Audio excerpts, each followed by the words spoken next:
ગઈ તારીખ 22/1/25ના રોજ આશરે સાંજના 4 વાગ્યે આરોપી રાજેન્દ્ર કુમાર પોપટભાઈ ચૌહાણ રાઠોડ નાઓ તેઓ પોતાના ઘરે આવતા તેમની દીકરી કિરણબેન અને આ કામે મનોરંજના આસિફભાઈ ઇકબાલભાઈ સોરા તેઓ મિત્રતા ભાવે છેલ્લા 2020થી જોડાયેલા હતા. તેઓ ઘરે ભેગા બેસેલા હતા. એ દરમિયાન આ કામના આરોપી ઘરે આવી જતા એમને સાથે બેસેલા જોઈ જતા એમને નહીં ગમ્યું અને ગુસ્સામાં આવી એમના ઘરમાં પડેલું ચપ્પુ લઈ આ કામે મનોરંજનાર આસિફભાઈ ઇકબાલભાઈને એમના ડાબા પગે છરીનો ઘા મારી દીધો અને એમાં મનોરંજનારનું મોત થયેલું છે.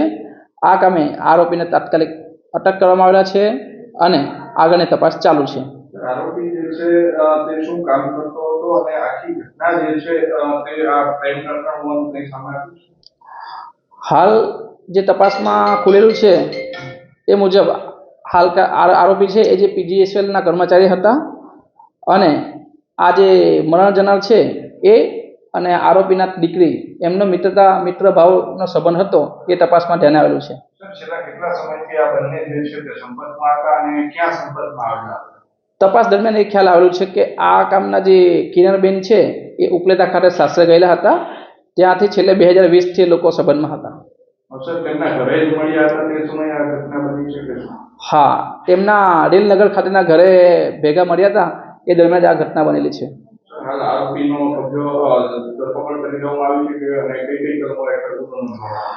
આરોપી વિરુદ્ધ BNS 103(1) અને GPAC 135 મુજબ ગુનો નોંધવામાં આવેલો છે. આરોપી એરેસ્ટ કરવામાં આવેલો છે અને આરોપી હાલ જેલ હવાલે છે.